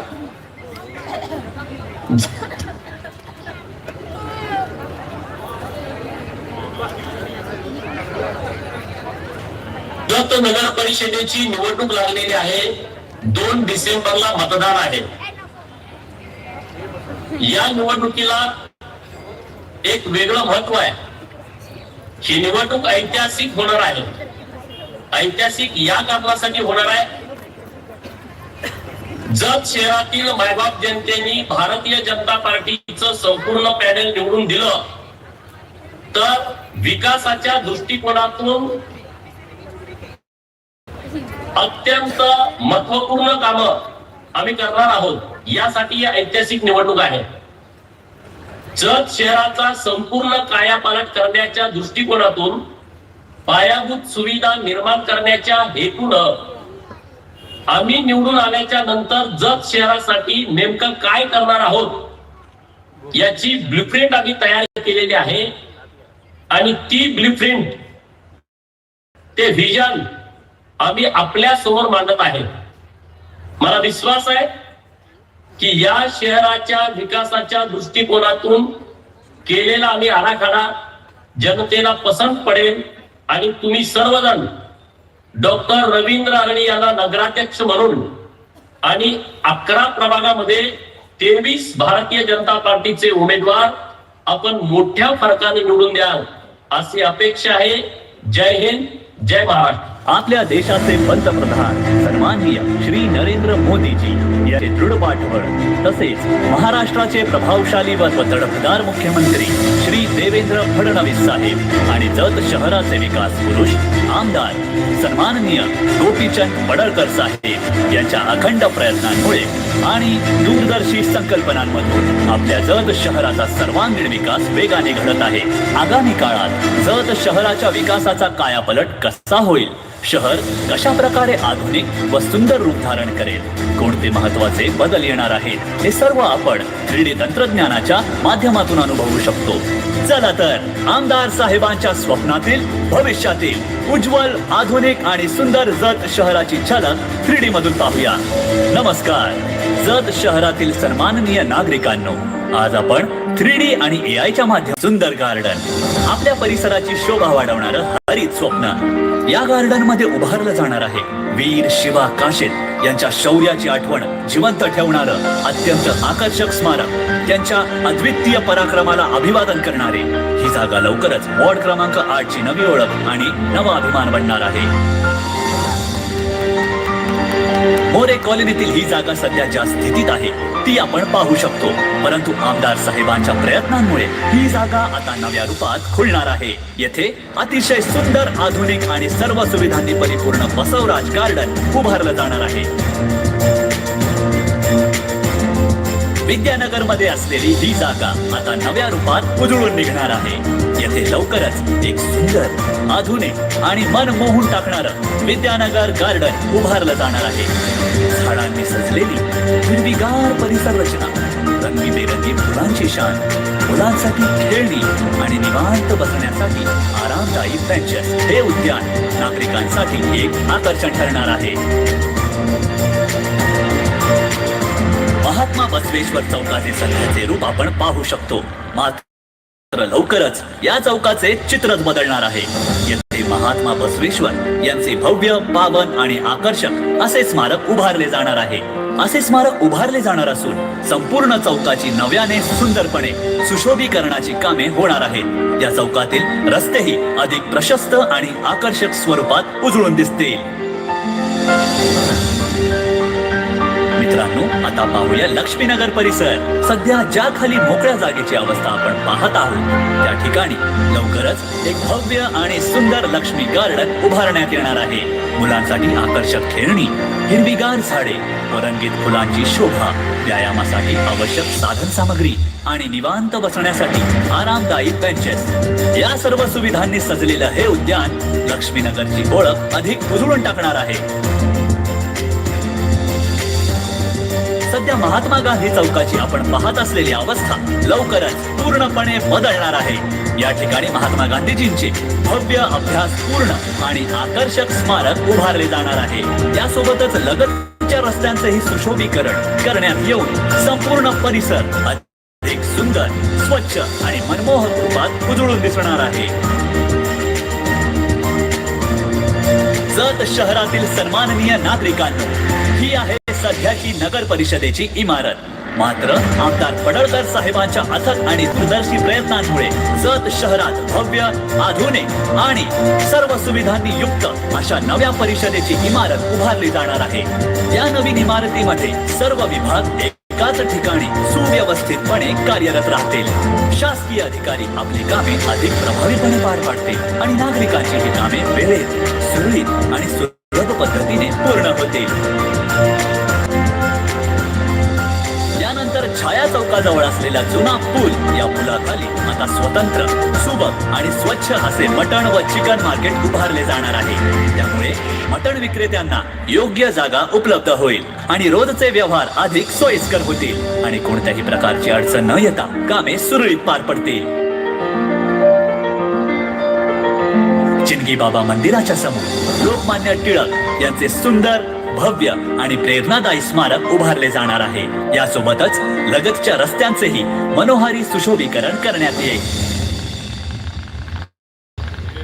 पडळकर साहेबांनी जत शहरात भव्य, आधुनिक आणि सर्व सुविधा असलेले नाट्यगृह उभारण्याचा संकल्प केला आहे. येथे शहरातील सर्व सांस्कृतिक कार्यक्रम अधिक उत्तम पद्धतीने सादर केले जातील.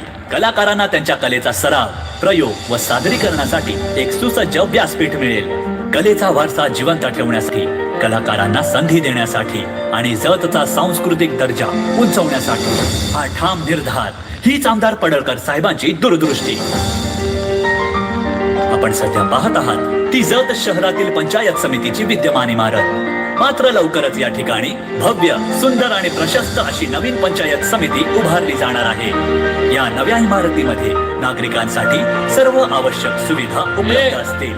विविध विभाग अधिक सुव्यवस्थित पद्धतीने कार्य करतील. अगोदर जे नाट्यगृहाची इमारत तुम्हाला दाखवली ते बचत भवन जे जुनं आहे.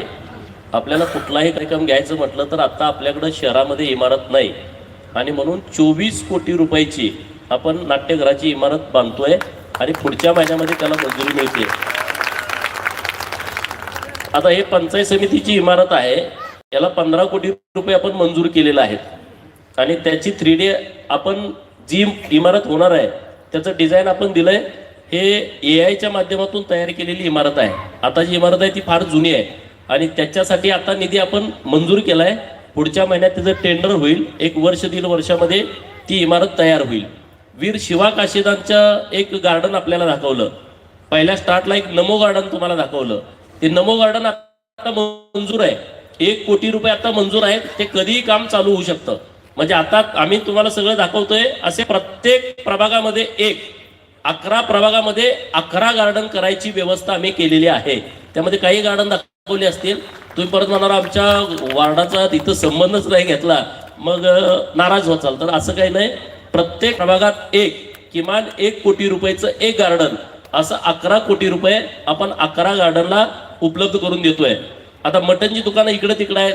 या चौकात एक, त्या चौकात एक, त्या चौकात एक.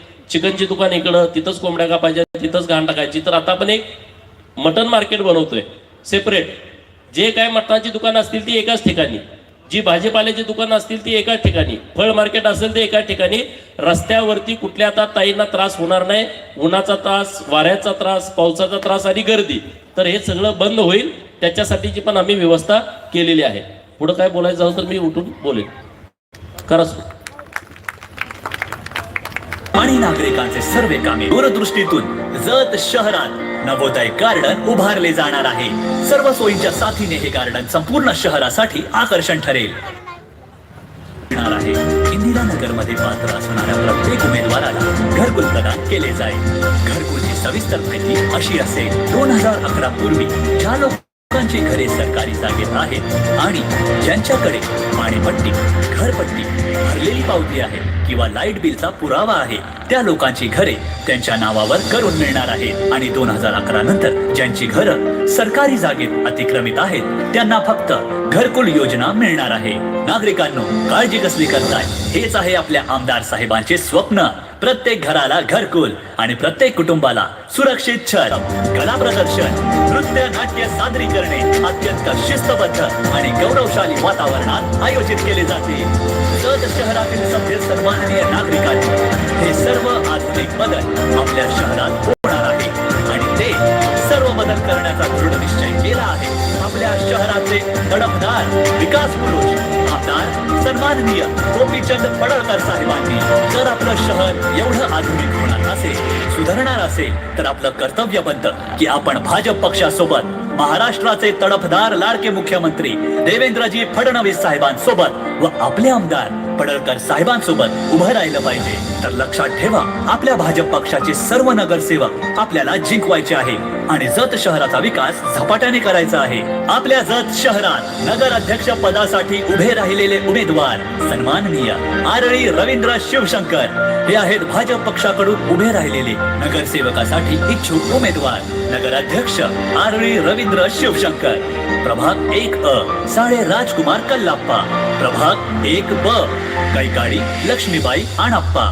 प्रभाग 2 हिवरे प्रमोद सदाशिव. प्रभाग 2 तंगडी वीणा शंकर. प्रभाग 3 पट्टणशेट्टी सीमा संतोष. प्रभाग 3 देवळे गौतम रामचंद्र. प्रभाग 4 कांबळे सुभाष कुमार. प्रभाग 4 चव्हाण हेमलता बसवराज. प्रभाग 5 यादव प्रणिता गजानन. प्रभाग 5 मटगार निलेश महादेव. प्रभाग 6 सोनुले संगीता अविनाश. प्रभाग 6 ताड विक्रम शिवाजी. प्रभाग 7 बाबर रंजना विलास. प्रभाग 7 वाघमोडे प्रवीण कुमार रंगराव. प्रभाग 8 मानवर रवींद्र विलास. प्रभाग 8 कुंभार शारदा चंद्रकांत. प्रभाग 9 स्वामी स्वप्ना अशोक. प्रभाग 9 मोठे दीपक तुकाराम. प्रभाग 10 कुंभार पवन चंद्रकांत. प्रभाग 10 बाबर सुप्रिया संतोष. प्रभाग 11 कोळी सुप्रिया स्वप्नील. प्रभाग 11 मठपती नंदनी सोमशेखर.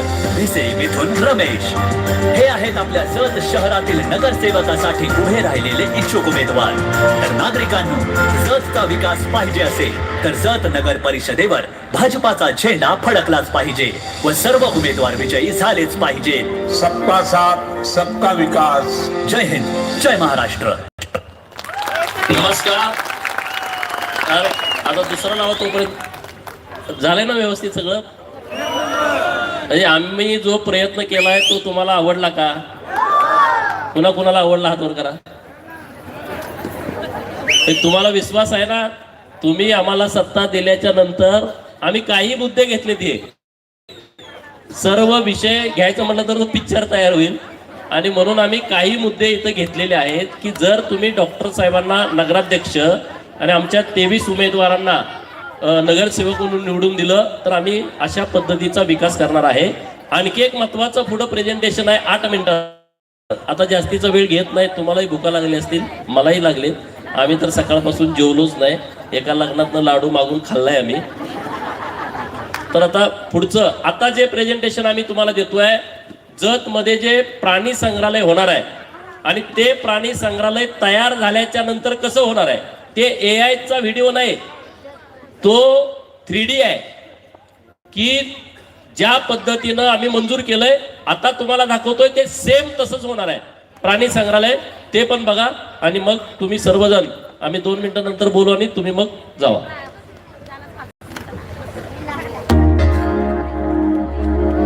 आपल्या महाराष्ट्र राज्याचे लोकप्रिय व लाडके मुख्यमंत्री माननीय देवेंद्र फडणवीस साहेब यांच्या नेतृत्वात व मार्गदर्शनाखाली तसेच ज्येष्ठ नेते वनमंत्री श्री गणेश नाईक साहेब यांच्या सहकार्याने आणि जत शहराचे तडफदार आमदार माननीय गोपीचंद पडळकर साहेब यांच्या संकल्पनेतून जत शहरात माता पुण्यश्लोक अहिल्यादेवी. जरा मागे घ्या, एक 3 सेकंद मागे घ्या. हा जो प्लॉट आहे तो आपल्या सातारा रोडला आहे. म्हणजे आपलं जत मधून आपण बाहेर पडताना जे डाव्या बाजूला म्हणजे नागजकडे जाताना डाव्या बाजूला हा 100 एकराचा प्लॉट आहे. म्हणजे एकूण 110 एकर होतं 10 एकरामध्ये आपली इंदिरानगरची झोपडपट्टी आहे, ते 10 एकर बाजूला ठेवून राहिलेल्या 100 एकरामध्ये हे प्राणी संग्रहालय होणार आहे. ही ती साईट आहे, म्हणजे जिथं आता मंजूर झालंय प्राणी संग्रहालय ती ही जागा आहे सातारा रोडची. जत शहरात राजमाता पुण्यश्लोक अहिल्यादेवी होळकर यांच्या 300व्या जयंती निमित्ताने जत शहरात एक ऐतिहासिक भेट मिळाली आहे. या अमृत महोत्सवी निमित्त जत शहरात अत्यंत महत्वाकांक्षी प्रकल्प म्हणून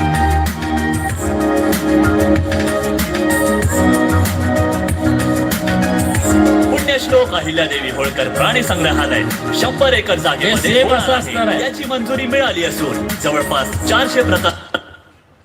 ही जी कमान आहे हे आपल्या प्राणी संग्रहालयाचं प्रवेशद्वार आहे. सेम असंच होणार आहे. हे AI माध्यमातून बनवलेलं नाही, अधिकृत हे डिझाईन आहे. हे सरकारनं मंजूर केलेलं डिझाईन आहे. हे एंट्री गेट असणार आहे आणि इथून आज प्राणी संग्रहालयामध्ये एंट्री होणार आहे.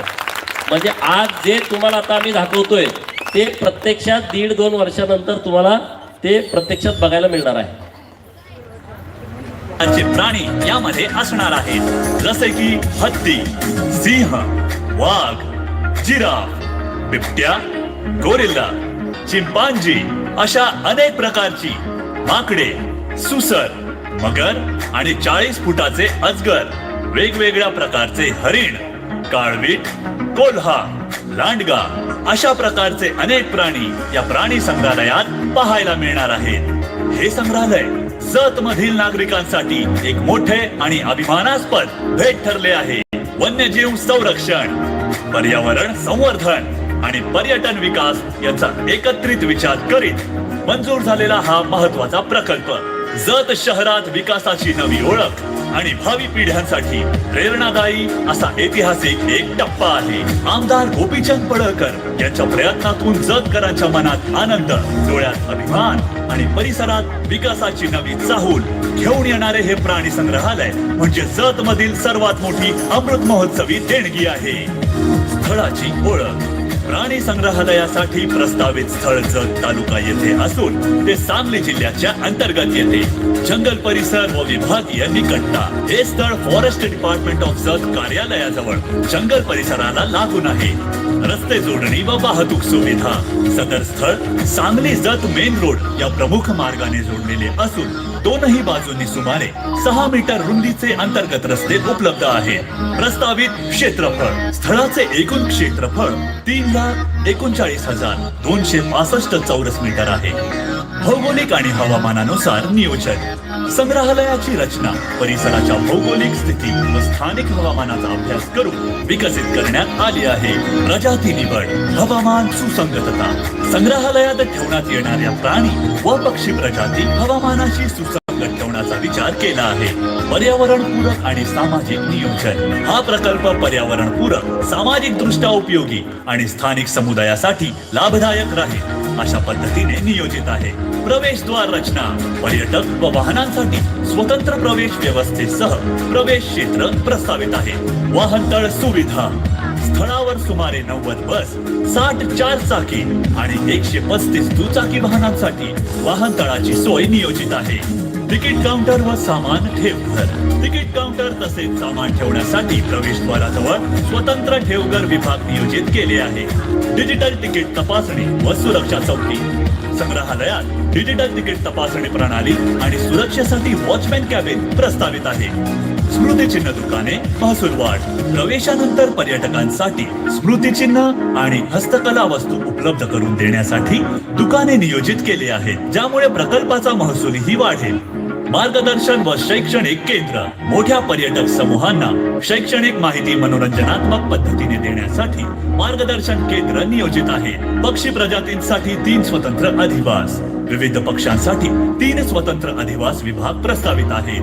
अधिवासातील पक्षी प्रकार. यामध्ये सर्वसाधारण पक्षी, शिकारी पक्षी, पोपटवर्गीय आणि पाणथळ प्रदेशातील पक्षी प्रजाती समाविष्ट असतील. उंचीवरील निरीक्षण मार्ग. सर्व पक्षी विभाग उंचीवरील निरीक्षण मार्गाने जोडण्यात येतील, ज्यामुळे पर्यटकांना पक्षी उंचावरून अधिक चांगल्या प्रकारे दिसतील. अंतर्गत निरीक्षण व संवाद व्यवस्था, उंचीवरील मार्ग पुढे अंतर्गत निरीक्षण विभागाशीही जोडले जातील, त्यामुळे पक्ष्यांचे अधिक जवळून निरीक्षण करता येईल. कासव विभाग, कासव गटातील 3 प्रमुख प्रजातींसाठी स्वतंत्र विभाग नियोजित आहे. प्रत्येक कासव अधिवासात जलाशय सुविधा, प्रत्येक कासव प्रजातीच्या गरजेनुसार आवश्यकतेनुसार जलाशय उपलब्ध असतील. तृणभक्षी प्राणी विभाग विकास, यानंतर संग्रहालयाचे नियोजन तृणभक्षी प्राणी विभागासह सुरू होईल. हरिण व जलाशयासह अधिवास पद्धत, काळामृत, हॉलोडियर्स आणि चित्तड हरिण यांच्या अधिवासात रात्रीचे निवारे, मोकळे मैदान, जलाशय व अर्ध आच्छादित विश्रांती विभाग असतील. जलचर विभाग, मत्स्यालय प्रस्ताव, प्राणी संग्रहालयात मत्स्यालय ॲक्वेरियमची उभारणी प्रस्तावित असून त्यात विविध जलचर प्रजाती समाविष्ट असतील. स्थानिक माशांच्या लहान मोठ्या प्रजाती, परदेशी मासे, समुद्री सृष्टी, प्रवाळ, शैक्षणिक मनोरंजनासाठी AI आधारित टच पॅनल.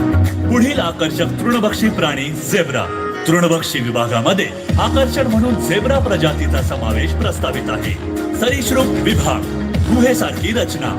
सरीसृप विभाग हा गुहेसारखा उबदार आणि सुरक्षित वातावरणात विकसित केला जाईल.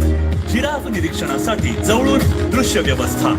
संग्रहालयातील पुढील आकर्षण म्हणून जिराफ विभाग मोकळ्या दृश्यासह प्रस्तावित आहे. मगर, घरियाल व सांबर अधिवास, या अधिवासात मोकळे क्षेत्र, जलाशय, उंचावरील पर्यटक मार्ग तसेच प्राण्यांच्या वर्तवणूक पद्धतीनुसार सुविधा असते. बाणघोडा अधिवास, ओलसर संरक्षक खंडक.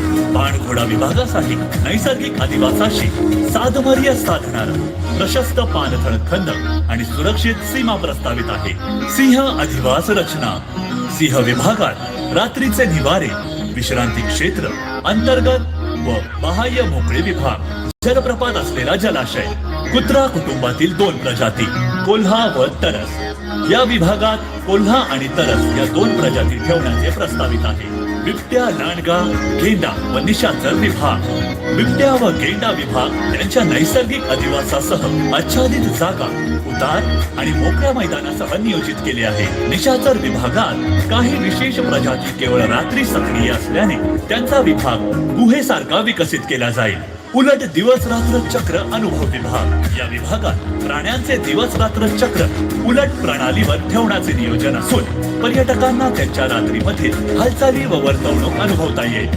भविष्यातील विस्तारासाठी प्रशस्त प्राणी विभाग. हे स्थळ मोठ्या आणि स्वतंत्र विभागात नियोजित असून भविष्यातील विस्ताराला पुरेशी जागा उपलब्ध होईल. वानर व मानव सदृश्य प्राणी विभाग. या विभागात प्रामुख्याने चिंपांझी, गोरिल्ला, लंगूर आणि ओरांगुटान याच्यासाठी लोखंडी जाळीने आच्छादित सुरक्षित अधिवास नियोजित आहे. उडू न शकणारे पक्षी विभाग. या विभागात शहामृग, इमू या उडू न शकणाऱ्या पक्षी प्रजाती प्रस्तावित आहेत. अस्वल विभाग. शेवटच्या विभागात तपकिरी अस्वलसाठी विशेष अधिवास नियोजित आहे. लघु परिसंस्था निर्मिती, उष्णकटिबंधीय वनीकरण. सदर स्थळाच्या कमी उंचीच्या भागात उष्णकटिबंधीय वनीकरण विकसित केले जाईल. यामध्ये विविध प्राण्यांना व पक्ष्यांना अनुकूल स्थानिक वनस्पती व जैवविविधता रोपण, नैसर्गिक पायवाटा, माहिती फलक, लाकडी पूल, साहसी उपक्रम, पर्यावरणपूर्वक आणि सुंदर अनुभव देणारी लघु परिसंस्था निर्मिती केली जाईल. सार्वजनिक सभागृह, अँफी थिएटर, सामाजिक उपक्रम, मेळावे आणि कार्यक्रमांसाठी नैसर्गिक वातावरणातील खुले अँफी थिएटर प्रस्तावित आहे. मध्यवर्ती बाग व पर्यटक आकर्षणे. मध्यवर्ती बाग विभागातील पुढील सुविधा असतील: तळ्यालगत विश्रांती गृह, नैसर्गिक कारंजी, मियावाकी उद्यान, औषधी वनस्पती रोपण, खाद्य प्रांगण, बाल उद्यान, पर्यटकांसाठी विविध आकर्षक स्थळे. हे सर्व किमान बांधकाम व अधिक नैसर्गिक अनुभव यावर आधारित असते.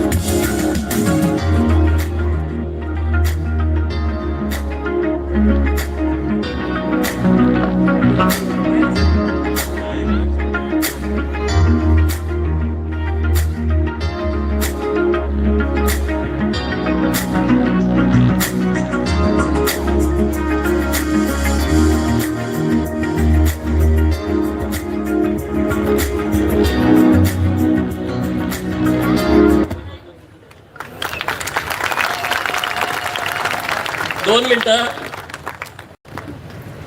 राज्याचे मुख्यमंत्री माननीय देवेंद्र फडणवीस साहेब, वन खात्याचे मंत्री माननीय गणेश नाईक साहेब आणि एनवायर सेफ नावाची कन्सल्टंट कंपनी आहे ज्यांनी गेले 3-4 महिने या प्रोजेक्टवरती काम केलेलं आहे.